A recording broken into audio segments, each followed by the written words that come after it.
Hello, hello, hello. How are you guys doing this evening? It is 10:32 p.m. on Thursday evening, and I am on my way to go pick up Tanya Jean for a fountain pop. Although I'm just gonna get a bottle of water because I think I've had enough caffeine for the day.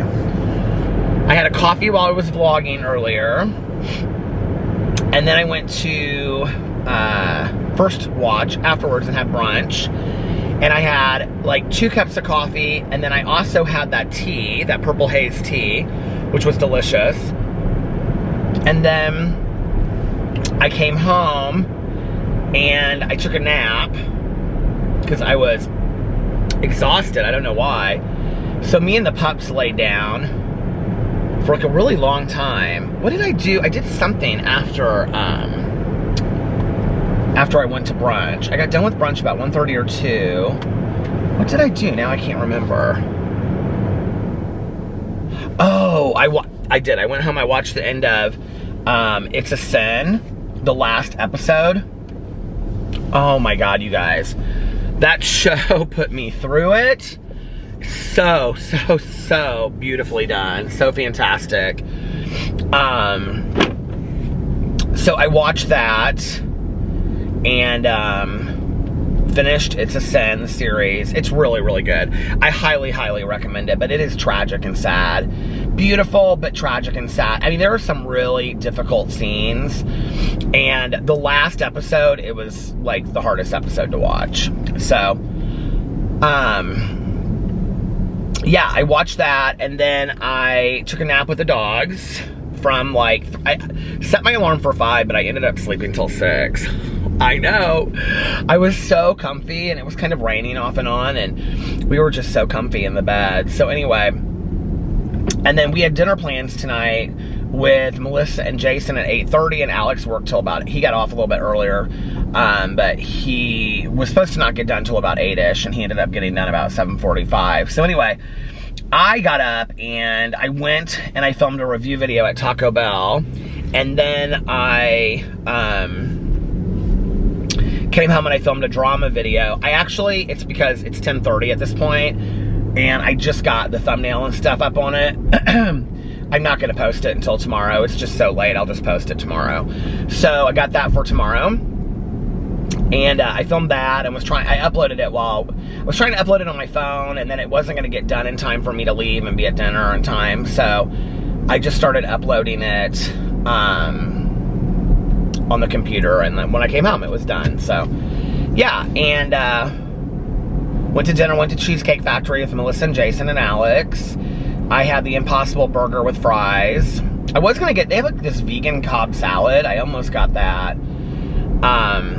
But I got the Impossible Burger instead. And I ate too much, I'm real full. And I had sweet potato fries with it. I love sweet potato fries.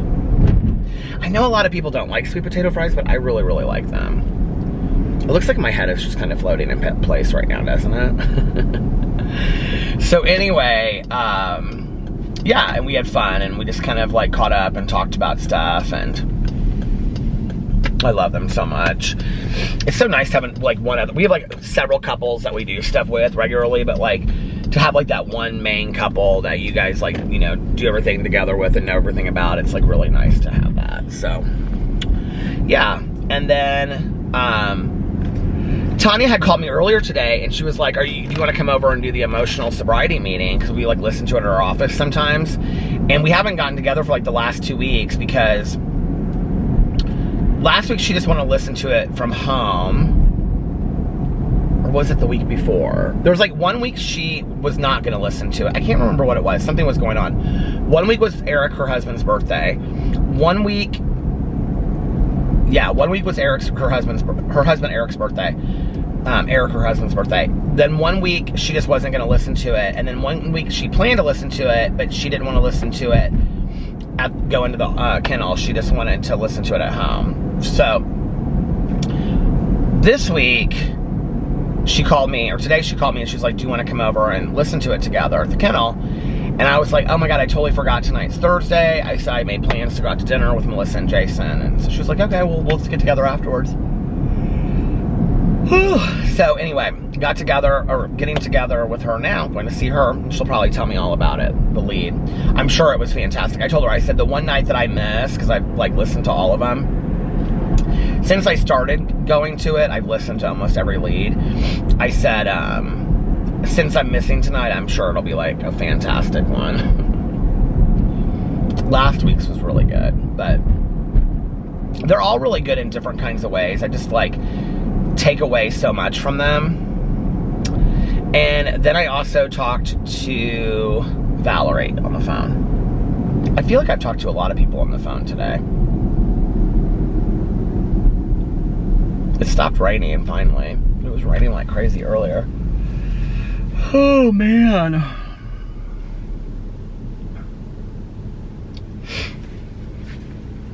And I'm like starting to wake up. Like, it took me a long time to wake up. I took a shower and did my hair and put on like clean t-shirt and jeans, and I usually wear Aventus or Creed Aventus, but tonight I am it's so funny because I get compliments on that, but tonight I have Chanel Blue on, which I wore forever. And Alex used to wear it too, and whenever I wear Chanel Blue, I always get so many compliments on it. Isn't that so funny?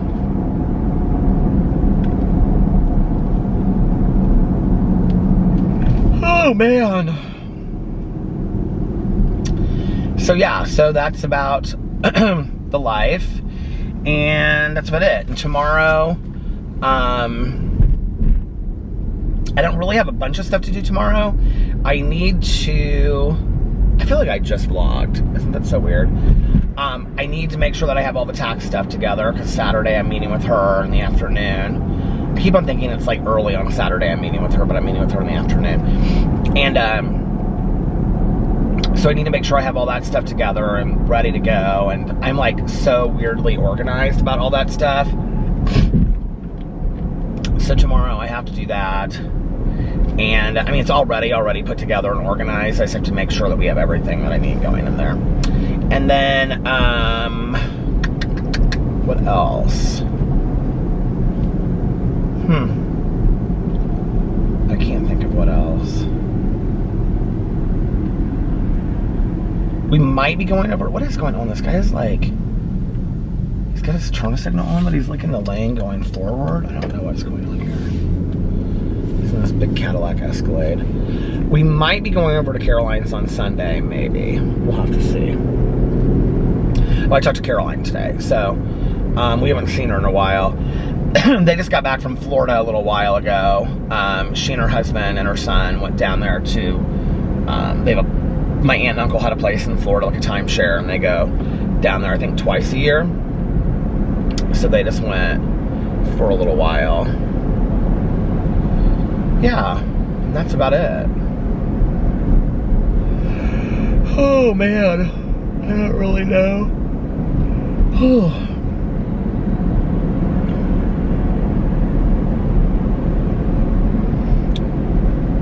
Sometimes when I drink a lot of caffeine, I think because I'm like so just like naturally wired, I think like caffeine makes me more tired sometimes. I was actually sitting here and I was thinking like on my way home from the restaurant, because I went home and I was gonna post the video, but I just like put the thumbnail and stuff on it, and then I was like, I brushed my teeth. I was talking to Alex real quick before I left, and because he had taken out the dogs, and I always kiss Boo, Radley, and Tucker on the top of their heads before I leave.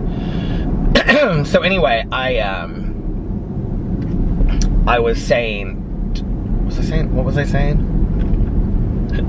I feel like I'm losing my mind. I can't think of anything. Oh, I was like on the way from the restaurant to our house. I was like thinking to myself that like a cup of hot coffee sounded like really good. But see, like I romance all of that. Like the idea of like sitting at a restaurant with friends, drinking a cup of coffee, like that sounds fun to me. But like to just have a cup, I mean, don't get me wrong, I love to have a cup of coffee just in the car when I'm driving around. But like in the car, especially like right now with the heat blasting, I gotta turn on Tanya's seat. She always, ooh, I just put my car in neutral. She likes to have her seat heater on. Like right now it's 77 in here because I like to make the car warm for Tanya, because she likes to be really, really warm. So whenever I pick her up, I always blast the heat, and then I put her seat heater on and stuff, because it's like the first thing she does when she gets in the car is she goes over and she puts her seat heater on if I don't already have it on. So I try to like make it all real comfy for her, you know. But anyway, sometimes like when I'm really, really hot, a hot cup of coffee does not sound good. And right now I'm kind of like toasty warm. Although I do like to have like a hot cup of coffee in the morning, like somewhere like beachy. I don't know why. In Miami, I love to drink espressos after dinner in Miami. But see, that's kind of part of that whole like romancing too, like sitting there, you know, in like Miami and having an espresso and all that kind of stuff. You know, like I enjoy that, like that whole, the picture of all of it. You know what I mean? It's kind of fun. Because like in Vegas, I don't typically like get like an espresso after dinner. Oh man.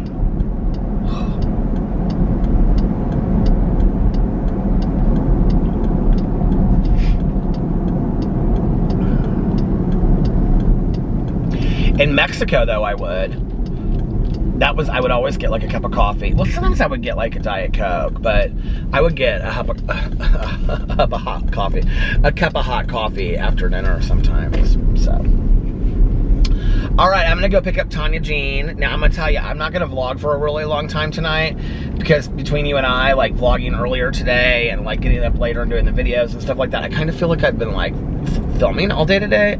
Not just filming, but like talking. I feel like I've been talking a lot today because I've been on the phone too. And I think that I need to just kind of like listen to my audiobook and stuff. So after she and I drive around for a little bit, I'm going to come back and I will finish the vlog then. So I will see you guys in just a little bit. I love you. Okay, I'm back. Woo! We drove around for about an hour. I got some water. This is like my favorite bottled water.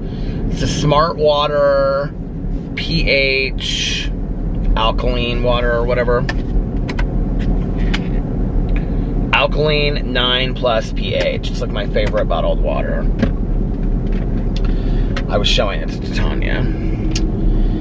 And now I'm gonna vlog for a little bit. I was sitting in her driveway and I was reading comments from the vlog. I'm trying to remember some of the comments so I can respond to them.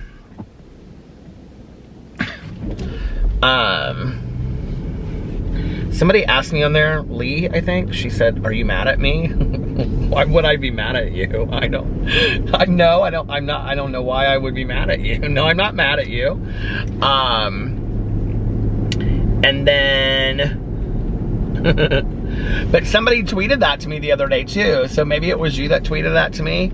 Because I was like, why would I be mad? I'm not mad at anybody. Anyway, it takes me actually, I mean, and just speaking in terms of that, but like, it takes me a lot to be mad at somebody.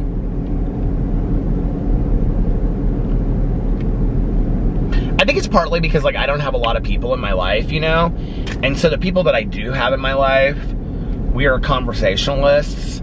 And so if a friend or Alex or, you know, a family member says something to me that is offsetting, or if I do to them or whatever, like we always talk to each other about it. We're like, you know what I mean? Like, we don't let that stuff boil over.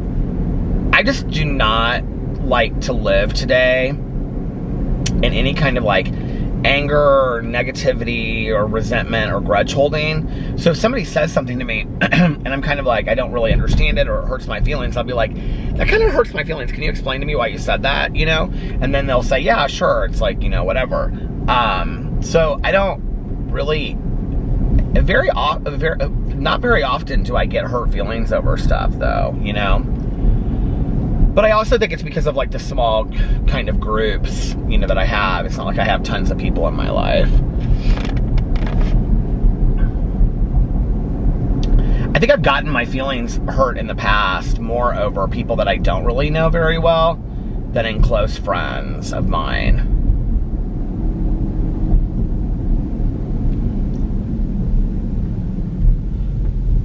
But I also don't let people in to a certain point, I think, of closeness, unless they're people that I feel like I can trust, you know, that, like, you know, I always say, like with Tanya, like, a real friend is somebody that will tell you what you need to hear, not what you want to hear.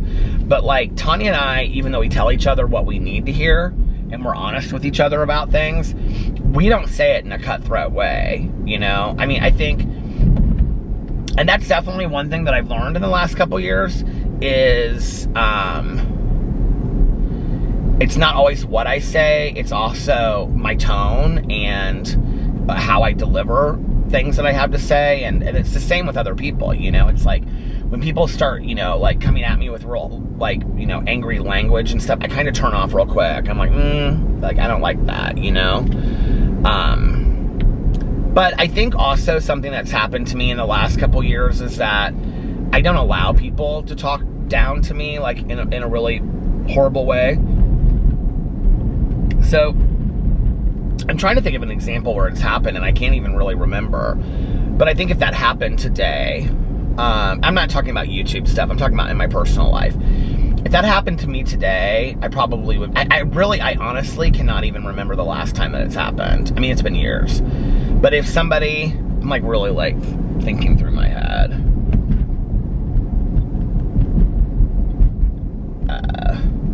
I think if it happened to me today, I would definitely be like, why do you think it's okay to talk to me that way? Like, you know? And I don't have to be catty about it, and I don't have to be sarcastic, and I don't have to be nasty. I can just say it like that, you know? So no, I'm not mad at anybody. And definitely none of you out there. But I think that was Lee that commented on it. So no, Lee, I'm not upset with you. And you said something about starting, I think, like, a true crime channel or something, and I think that would be fantastic. Good luck, congratulations. Email me and let me know when you start your channel and what it's called, and I'll look at it. And if I can help you out in any way, please let me know. What else was I gonna say? A lot of people commented about the light situation the other day, where I became like inquisitive about. I was gonna say obsessed, but I wouldn't say obsessed. Inquisitive about, like, people driving with their lights on. The thing was, it was like in the middle of the day, and it was kind of like downcast, so I understand, like, when it's gray outside, like, a lot, and that's what people were telling me that day. It's like, no, it's probably just because the lights are on or whatever. And a lot of people in the comment section said, well, when there's like a funeral procession, well, I understand that, like, but like, a funeral procession is usually like, I feel like they're really short these days. Like, I remember back in the day, you'd wait and you wait and wait, and it'd be like 30 cars that way, you know? Now I feel like it's 5 cars or something, you know?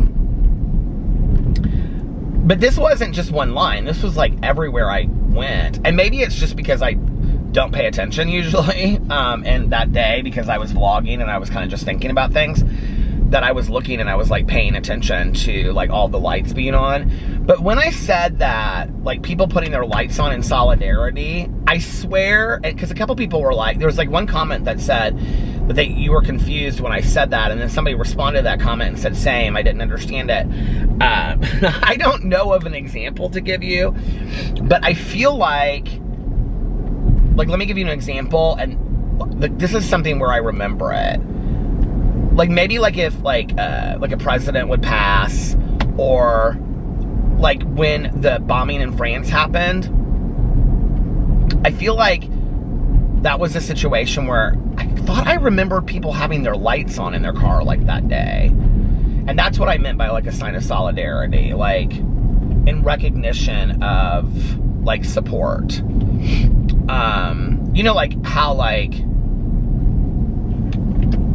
on like a holiday, or like if somebody, like a famous president, like if a president dies or somebody like that, they lower the flag to half mast, kind of the same thing. Am I wrong? I could be completely wrong. You guys, I could have totally made that up in my head because I was just guessing at stuff that day. I have no idea. Maybe I have no idea what I'm talking. You guys are like, yes, Peter, you are completely, definitely wrong on that. There is no such thing about turning on your lights. I thought there was. I guess I'm losing my mind. Anyway. So that was the other comments. A lot of people said nice comments. Somebody said I should give the Colleen Hoover books, like other books, a chance at. Verite is probably their least favorite as well. I was excited about it. Like, Tanya loved it, and a couple of other people told me that they loved it.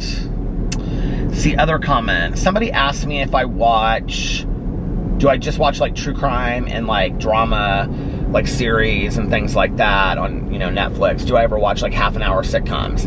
I don't as much today as I used to. The last like half-an-hour sitcom, somebody said Last Man Standing. No, I don't watch. Is that what it's called? Last Man Standing? I don't watch that.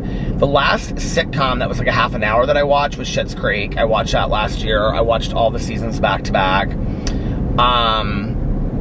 I used to watch, I'm trying to think of like more current ones. I mean, back in the day, sure, I did. I watched like Roseanne back in the day, and I watched, like, when I was growing up, there were a lot of them that were on like after school, and I would watch them, like Sanford and Son and The Jeffersons and Happy Days, Laverne and Shirley,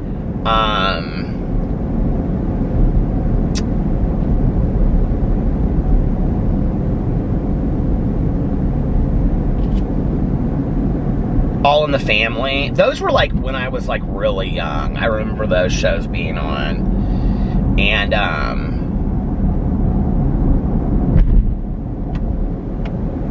what other shows? Oh, Married with Children, I guess I watched for a while. I can hear the theme from All in the Family. Like, I didn't a Barney, the one that took place in was it a courtroom?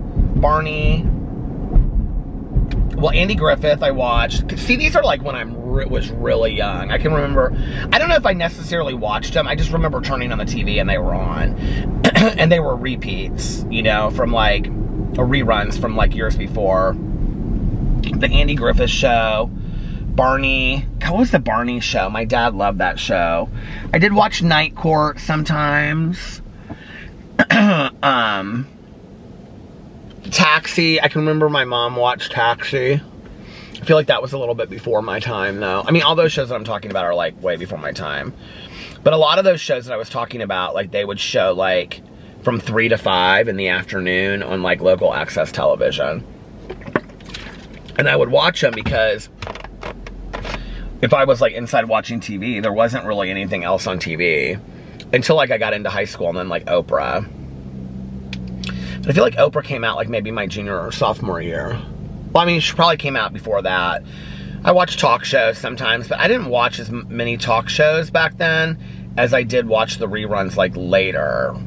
When I was in college and when I was drinking and using, and then after I got sober, I watched a lot of like talk shows. I mean, but I've never loved sitcoms. The last couple years, just because, I don't know, like, sometimes that kind of like funny haha humor, like, I don't find the same humor with that. Our friend that we had dinner with in Fort Lauderdale when we were down there, she actually was in an episode of 3.5 Men.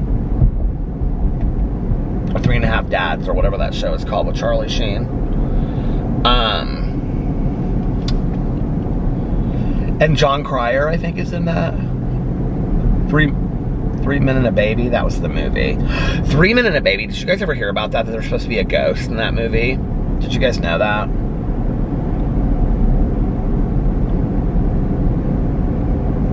I've like watched the scene over and over and over and over again where there's supposed to be a ghost. It looks kind of just like a placard, like of somebody, like a, a cardboard placard. So I don't know if it really is a ghost or not, but that's what people say anyway. A couple years ago, I watched that show, The Last Man on Earth. I watched like 2 seasons of it. I thought it was absolutely hilarious. I loved it. And then it got canceled. And that's what happens to all the shows I watch, is they end up getting canceled. And what else I watched? designing women, Golden Girls. I will say this though, that's interesting, like, my ex loved Golden Girls. Like, my ex loved Golden Girls before all the gay guys in the entire planet talked about how much they love Golden Girls. And so we would watch, and I never really understood, like, the draw of it. Like, yeah, I thought it was funny, and I liked them, you know, and it was always sweet how they would drink or eat cheesecake at the end of the day, and all of that stuff. But I was definitely, back in the day, more of like a Roseanne, and especially like a Designing Women fan. Like, well, I loved Roseanne back in the day. She just pisses me off so bad today, but I loved that show back in the day. I loved it. Like, I don't think there was an episode of Roseanne that I haven't seen 5 times. And, in fact, that house that's in Lanford, Illinois, that they lived in, is in southern Indiana, and it was for sale a couple years ago, and Melissa and I were gonna go down there and look at it. But it's just the outside. I'm sure the inside doesn't look the same. But anyway, so I watched a lot of Designing Women back in the day with my ex. Like, we would watch it every night. But, I don't know, I just really never felt connected to that show the way that I did, like, Designing Women. Like, I loved Designing Women. I loved Julia and Suzanne Sugarbaker. I loved Charlene. I loved, why can't I think of her name? Annie Potts' character. Like, I loved all of them. I even loved the later ones when, like, Alice Ghostley was in a lot of them. She was actually, if you didn't know this, the woman that played Bernice in Designing Women. She played Dill's aunt in To Kill a Mockingbird, the movie. Alice Ghostley. And, what was the guy that worked for them? He was so funny. Oh, I can't think of his name. Can't think of his character's name, but I also know his acting name. Why can't I think of his name? Because he was in, was he in the remake? Tanya just watched Coming to America. She said it was so good. You know what? Speaking of Eddie Murphy, the other day I was thinking, or tonight I was thinking about him. Like, I love those Beverly Hills. I was listening to a lot of Taylor Dayne today, which is like, tell it to my heart, tell me I'm the only one. But what's the other one? Don't rush me, I've made that mistake before. But I was listening to all this like 80s music earlier, and the beginning of Don't Rush Me reminds me of the theme song, or one of the songs from Beverly Hills Cop, and I forgot how much I loved those movies back in the day. That era, I was thinking about this, I think, like, pop culture wise, as far as movies, TV, and music, like, those eras, that era of, like, I would say the, like, the mid 80s to like 91, 92, I think that is my favorite period of pop culture that we have ever lived in, ever. Like, the movie, and it might be a couple years younger before that too. Like the movies like Romancing the Stone and Jewel of the Nile and Outrageous Fortune and Ruthless People with Bette Midler, and just like the movies and the big hair and the shoulder pads, and the TV shows like Designing Women and and Roseanne, and I loved that period of like Dallas and Dynasty, you know, and I love that period of pop culture. I think that's probably, and like just really catchy pop songs, I feel like that's probably my favorite period ever that we've ever lived through as far as pop culture.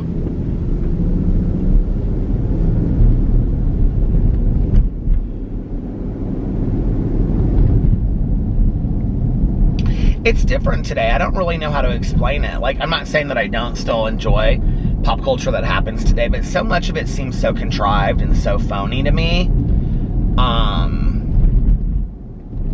Like with the whole World of Fame, there was a huge pothole, and I don't know how I missed it. But it all just seems so contrived to me. Like, who can get famous on TikTok, and who can get famous with, you know, like, coming out with some song that, like, I don't know. It just all seems so contrived to me anymore, and it doesn't seem real, and it doesn't seem fun, And it did seem like that back in the day. It seemed, I don't think we thought about it. Like, I think that's the thing, you know, like, I don't think we thought about, like if you became, like, a famous musician, it was because you wanted to go on tour and, like, you know what I mean, and be, like, on stage and, you know, like, singing to your audience. It wasn't about, like, all the money and the cars and living in LA. I mean, like, I don't remember, maybe it was, but I never looked at it that way, you know? I think that was also the period of my life that, like, speaking of Taylor Dane, there was that one episode of David Letterman when Sandra Bernhardt is like, she sings that "Don't Rush Me" when she walks out there. That's what I was thinking of earlier today. But I think that's where, like, I was really formed as who I am today. Like, I mean, honest to God, like, I think that music and movie and TV and my humor and what I find interesting today is all based in that, you know, like, oh, look at that patio, is so pretty out there. I'm thinking about I either want to get a really nice new glider for our front porch, like one that's like big and cushioned and stuff, or I want to get two like big chairs out there is what I want to do. I've had the same glider, and my mom, I know she'd say, Peter, get rid of it if you don't want it anymore. And I think I hold on to it because it reminds me of my mom. But I've had it since I lived in my third apartment, because I had this wraparound porch, and I'd always wanted to have what do you call it? I always wanted to have a porch swing, like To Kill a Mockingbird. So my mom, I couldn't have a porch swing, so my mom bought me this, like, white glider. And it was green, actually, when she got it for me. It's like, you know, like just one of those basic metal gliders. And I spray painted it white. And I've had it ever since. But, like, I think it's time to get rid of it and get something else out there. Because it's really not that comfortable. And I sit out there a lot in the summer. But anyway, I feel like that was the era that, like, especially like that... Like, I was thinking about this earlier today. I think, you guys, like, I don't think people have any idea how much I kind of live in my head and just think about things. And so I was listening to all of this music, and I was like, you know, as much as, like, high school was hard for me, and as much as people bullied me and whatever, like, I really had good years, 10th, 11th, and 12th grade. Like, I really, really did. I had some really fantastic, colorful, amazing, strong girls as friends, that we just had some of the best times ever, and their interest in music and art and movies and stuff and books, like, all formed and shaped who I was today. They introduced me to so many different things, you know, and I can remember, like, I was obsessed with Madonna and Sandra Bernhardt, and like, those were my big ones. But, like, I read all of this, like, expatriate literature at that time. I was reading, like, Fitzgerald and Hemingway, and I ate it up. I just loved all of it. And Somerset Maugham and Gertrude Stein, and I loved all of it. And was listening to just great music, like what I considered really great music, but, like, you know, like the Smiths and the Cure and New Order. But then, you know, also I was listening to a lot of music that I was raised on. Like today I was listening to Dangling Conversation by Simon and Garfunkel. I listened in high school to a lot of Simon and Garfunkel and lots of folk music when I was in high school, like Arlo and Woody Guthrie and Joan Baez and Judy Collins and Peter, Paul and Mary. Like, I had been raised on that by my mom, you know, and then I was, of course, obsessed with Stevie Nicks and Fleetwood Mac, like, always, and Janis Joplin loved, you know, and all of that era music, and my mom, like, she loved, like, Led Zeppelin and Grateful Dead and Jimi Hendrix and all that kind of stuff. So I look at all of that, you know, we were just kind of, like, fashion rebels to some degree, you know, and I wasn't even that different in what I wore. Sometimes I look back and I think, well, you thought you were, but maybe you weren't that different, you know, but, like, we pushed the boundaries of what was normal, especially I look back and how everybody dressed, and It was funny because I was watching that It's a Sin movie that I was talking about. It was so fantastic. But the girl that plays Jill, like, her character is exactly like how every girl that I ever went to high school with dressed. Like turtleneck and like some blousey sweater or sweatshirt and like Reeboks and jeans. And my friends and I, that was not us, you know, at all. And we were doing real different stuff back then that people weren't doing at this time in Indianapolis. Like today it would be nothing for like kids to drink coffee, but like people didn't drink coffee back then. Like we went to like Denny's and drank coffee. You didn't just go into a gas station when you were in high school. I mean, high school kids didn't drink coffee back. They just didn't, you know? And we did, and smoked clove cigarettes, and I think part of our rebellion wasn't even about drugs and alcohol. I think so much of it was just in how we viewed the world and our perception and our thoughts and our beliefs. And, you know, I think the one thing that we had in common was, and all of us had very different parents. You know, my friends that were twins, their parents were very religious. I remember they had to go to mass every week, and they could pick between Saturday and Sunday. They always went to like this 4 o'clock mass on Saturday. I think half the time they skipped and told their parents they were there. But like, all of my friends had very different kind of parents, you know. And it was like, but like the one thing was that all of our parents allowed us to be who we wanted to be. And I think that was the uniformity with all of it, you know, was that like we could be whoever we wanted to be, and they didn't judge us for that. I don't remember any of us ever saying like, my mom's gonna get mad or my dad's gonna get mad if I do this or if I do that or whatever, you know. And I had some friends that like were very different looking, like really testing the boundaries of what in 1987 to 1990 looked normal, and like what we would consider, you know, like what people were considering normal at school. Just shaving their heads, coloring their heads different colors, you know. I mean, very, very punk rock. And their parents didn't judge them for it. Their parents sometimes were some of the most loving people that I had ever met, you know, and I really think it makes such a huge difference. And I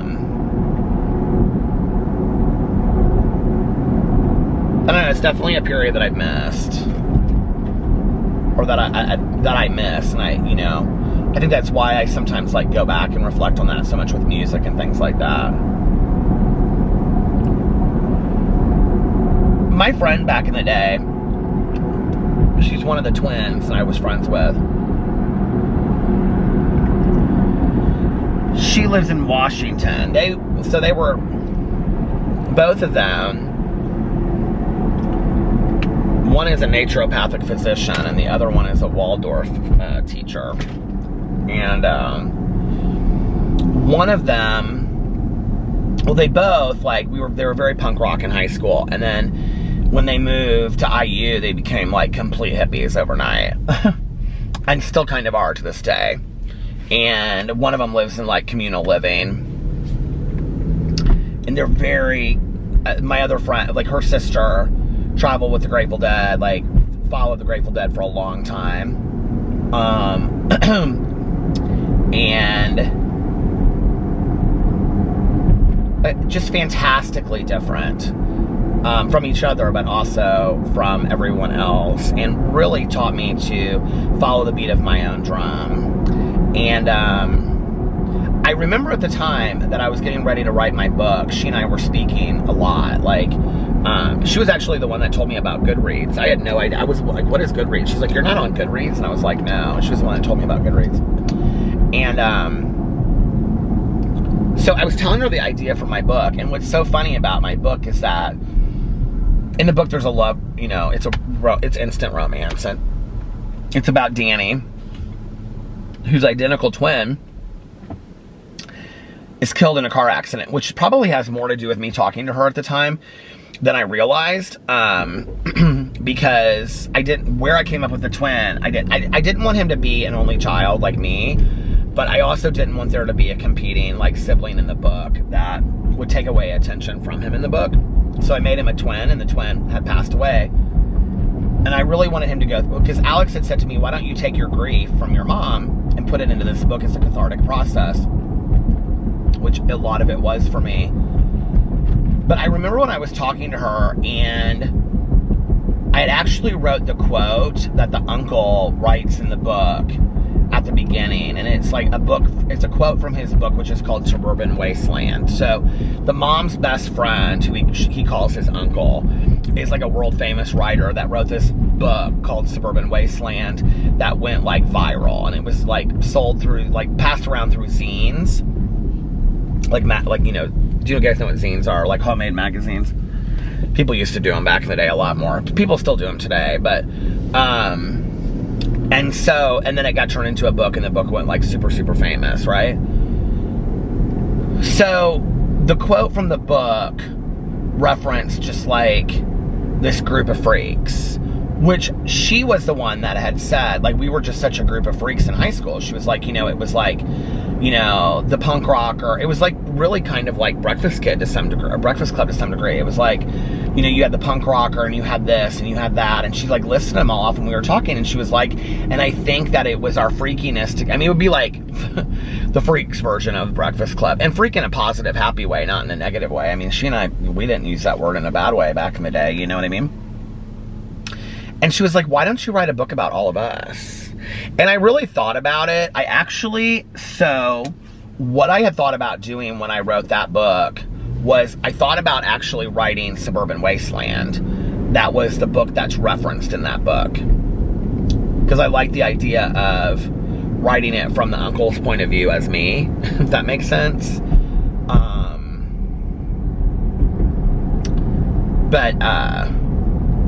And have the whole book take place like in 1989. And I've still thought about that from time to time, about doing like a period piece. The thing is, it's very difficult to do that if you're going to do it, and there are a lot of people that do it very, very well. Grady Hendrix is one of them. When I read my best friend's Exorcism, and then followed that up with the Southern Book Club's Guide to Slaying Vampires, both of them are kind of like 80s pieces, and the pop cultural references are unbelievable. Ernest Cline with Ready Player One and Ready Player Two, he also does an unbelievable job of the pop cultural references. I liked Ready Player One 100 times more than I liked It stopped. In Ready Player Two, there's so many pop cultural references to the time period that I was in high school. There's like this whole John Hughes world. It's like a whole part of the book is all about like the John Hughes movies. You know, like Pretty in Pink and 16 Candles and Breakfast Club and all those movies. He does this whole thing about the town that they were filmed in and all this kind of stuff. So it's interesting reading that stuff. I just think if you're going to do it, you have to do it really, really well. You can't just say, oh, it's 1989 and we all have weird haircuts. You know what I mean? Because that wasn't, I mean, not everybody in 1989 had weird haircuts. I'll tell you what is weird is watching Stranger Things. Like, if you lived through that era, there are moments watching Stranger Things, especially the last season, where I was literally like, this could have been filmed that year and I wouldn't have known a difference. Like, it is... They are, I hate the word iconic anymore, but they are iconic in how spot on they get the pop cultural references for those years. I mean, it's almost uncanny. Like, Steve, is that his name? Like, Steve's hairdos, and that one girl that, she's in it, like, the one guy's sister, like, I mean, it's just is uncanny, the pop cultural references of Stranger Things. I almost kind of feel like watching that show again, because I loved it so much. Do you know it's supposed to come out, like, in next fall, or, like, the fall of 2022, or something like that? I'm ready for it to come out. I'm ready to see it. And be it. Do you guys like Stranger Things? I love Stranger Things. I know not everybody likes it, but I like it. I've been listening to, do you guys know the band General Public? Okay. So do you know the song Tenderness? Well, that was in, I think, the show Pose. And I was like, oh my God, Alex, I love it. Pose is one of my favorite shows of life. And I was like, oh my God, Alex, I love this so much. And I Shazammed it. I was like, this was one of my favorite songs back in the day. As well as they played, I can't remember any of the characters' names now, but anyway, because it's been so long since it's been on. But, what's her name? Oh, the Stephanie Mills, Never Knew Love Like This Before. Do you guys know that song? Okay, they played that on that show too, and I Shazammed it. I was like, oh my God. Because I'll Shazam songs and I buy them from my iTunes. My husband's real big into, like, what is it? You know, the free one where you pay, like, it's free, but you pay. No, but you guys know what I'm talking about, the free music thing where you stream it. He loves that. So anyway, I just thought I heard my phone beep. Nope, my phone's being charged. Maybe it was full. Nope, 80%. What was I saying? Okay, so I was listening to that, to General Public, but on that station that I've been listening to, which is called First Wave, which right now, I don't know this band, they're playing Bad Brains. But anyway,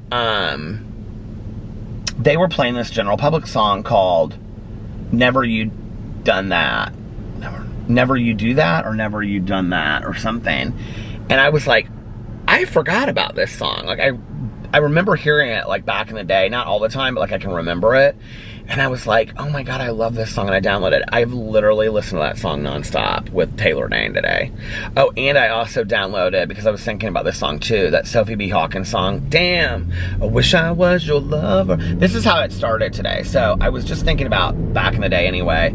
And then that Four Non Blondes song came on, you know, 25 years and my life is still trying to make that great big hill of hope for a destination. My friend and I used to love, my friend that I lived with back in the day, the one that's in Berlin, she would dance, and when we were out, they would play that song in the club just like that, and she'd be like, hey, hey, and she'd do this little thing like this. We loved it. Anyway, so I was listening to that, and then I was like thinking about Taylor Dane, so I got the Taylor Dane, and then I was like, I thought I had it already downloaded on my phone. And then the Sophie B. Hawkins, because it reminded me of my friend that she and I used to, like, drive around listening to that song. She was obsessed with that song. That Damn, I Wish I Was Your Lover song. Oh my God. I started downloading all this music today. But I'd have that General Public song already, and I was listening to that like crazy. I love listening to old music. I actually, do you guys want to hear something funny? Speaking of Beverly Hills Cop, I have that Axel F song on my phone. I downloaded it. Dun dun dun dun dun dun dun dun dun dun dun dun dun dun dun dun dun dun dun dun. You know that song from Beverly Hills Cop? I love them, and I love them, all of them. I love them. Beverly Hills Cop 1, Beverly Hills Cop 2, and Beverly Hills Cop 3. Do you know what other movie I really, really liked? Did you guys ever see FX back in the day? His name is Brian something, and he's that English actor, and he was like a special effects guy, and then he was hired to do a job, like to kill somebody in the mob, but then like it went wrong, and then they had to kill him because he knew about it. Do you know what I'm talking about? And his girlfriend, she's like an actress, and she's in the window, and then she gets like shot like this. She's like, oh. I could probably do a death scene if I had to. Excuse me, if I had to. I always remember that scene because I liked her. She's in the apartment, and she's practicing her. She's getting ready to go on an audition right before that, and she's practicing her chords. She's like la la la la la la la la right before it all happens. And then basically, I loved those like adventure mystery movies from like the 80s. So true story, I don't know if you guys know this, but you all know my favorite movie of life is To Kill a Mockingbird because of how much it means to me with me and my mom, and we watched it when I was a kid. My second favorite movie of life, and I actually ended up finally just buying it on cable, so I think I just own it now, or iTunes I bought it, and that is Into the Night with Michelle Pfeiffer and Jeff Goldblum. Have you guys ever seen this movie? I love this movie so much. And it's where Jeff Goldblum can't sleep. He has insomnia because he went home during his lunch break to take a nap because he was so tired. And he saw his wife having an affair with her boss. And so then his friend, Bill Murray, there's like all these cameos from people in Hollywood at the time. His friend, Bill Murray, tells him that, is it not Bill Murray? No. It's not Bill Murray. It's, why can't I think of that guy's name? It's the other guy. Shoot, why can't I think of his name? The guy that was in Trading Places, another fantastic movie with Eddie Murphy. What was that guy's name? Why can't I think of it? Oh, Trading Places is like one of the all-time classic great movies. Oh shoot, I can't think of his name, but anyway, you know the guy that was in Trading Places. And he was in a lot of those movies at the time, that comedian. But anyway, he tells him to like go to Las Vegas and fly there for the night and like get the prostitute and all this kind of stuff. So he goes to the airport and he like, I think it's Jeff Goldblum's like maybe his first movie ever. And Michelle Pfeiffer's, I think it was hers too. No, she did Scarface, didn't she? But anyway, so like he's sitting there like contemplating like flying to Las Vegas, which he isn't gonna do. And she comes running out of the airport. No, she's being escorted by these guys, and then she tries to take off because they're going to kill her because she has smuggled back into the country these like 6 perfect emeralds from like when the Shah fell in Iran. And so it's them like running all over Los Angeles and Hollywood that night from all these people. And there's like 3 different groups of people that are trying to kill them. And it's them trying to find out like how they can get rid of these perfect emeralds. And she's like this party girl from back in the day. Like she dated this older guy that had like a lot of money and he's like in it too. It is so good. I love this movie so much. It's called Into the Night. If you've never seen it, I'm telling you, it is that good. And I now own it on my iTunes. Because I'm like, what's the point in buying? I have it on VCR. I have it actually on VCR in my office because I have one of those TV VCR combos. But I'm like, okay, I have it on VCR. What's the point in buying it on DVD or Blu-ray? Because we hardly ever play. I can't remember the last time we played our DVD Blu-ray player. I took such a weird drive tonight. I went backwards the way that I usually come, and I don't think I've ever taken the route that I took tonight, ever. Look at me, I've gone down some of the same streets, but not the same way that I did it tonight. Isn't that weird? But anyway, so I was like, I'm just gonna, some of these movies that I want to see, oh, like Adventures in Babysitting. Did you guys ever see that movie? I love that movie so much back in the day. And I love when that guy's like, nobody leaves here without singing the blues. And then they have to sing the blues. And she sings the blues about being a babysitter. And then her friend is in the bus stop and she thinks that life-size rat is a cat. And she's like, oh, little pretty kitty. All those movies back in the day, I love them so much. There was also this movie with Carol Burnett. It was called Choo Choo and the Philly Flash. And I have this at the office too. I know I have everything at the office now, right? But it was like, it's this horrible comedy. And I must have just seen it on some TV channel like at 3 o'clock in the morning one time. But it was with, I can't remember who the other guy is. He's this guy that used to play the detective always. And it's, they find this briefcase that has like these hidden documents in it. It's so funny. I used to love this movie. I still love this movie. I just haven't seen it in a while. If you can get a chance to watch Into the Night, if you're looking for a movie to watch this weekend, okay, and you want like old movies that are so good, here's my recommendations, okay? 9 to 5. If you've never seen it, you gotta see 9 to 5. You'll get what I'm talking about with all this like 80s period pieces. 9 to 5. Into the Night. Choo Choo and the Philly Flash. That's like probably early 80s. What else? If you haven't seen Adventures in Babysitting, you gotta see Adventures in Babysitting. What was the movie? Oh my god, that was so good. I think it was called Soap Opera or Soap. That was with the girl that played the babysitter. And it was with Robert Downey Jr. and a bunch of people. It was about a soap opera. Sally Field is in it. Whoopi Goldberg's in it. Whoopi Goldberg plays Sally Field's agent. And it was about a soap opera. Do you guys know what I'm talking about? Oh my god, that movie is so fantastic. I could just talk about movies for hours and hours and hours. I love movies. That's why, like, at home, I always put on movies in the background because they just, like, cheer me up. Anyway, you guys, listen, I'm going to get off here now. I don't know how long I've been talking. Probably about close to an hour, I think. Maybe a little short of an hour. So I'm going to get off here now. And I just want to say I hope you guys are having an amazing... Is it Friday or Saturday? An amazing Friday. I hope you are having an amazing beginning to your weekend. I love you guys, and I'll see you tomorrow. Bye. Love ya! And since I didn't do my long outro, I will just say... One more, I love you. I love you guys, and don't forget to go watch those movies and report back to me and let me know what you think about them. I love you guys. I'll see you tomorrow. Bye. Love ya!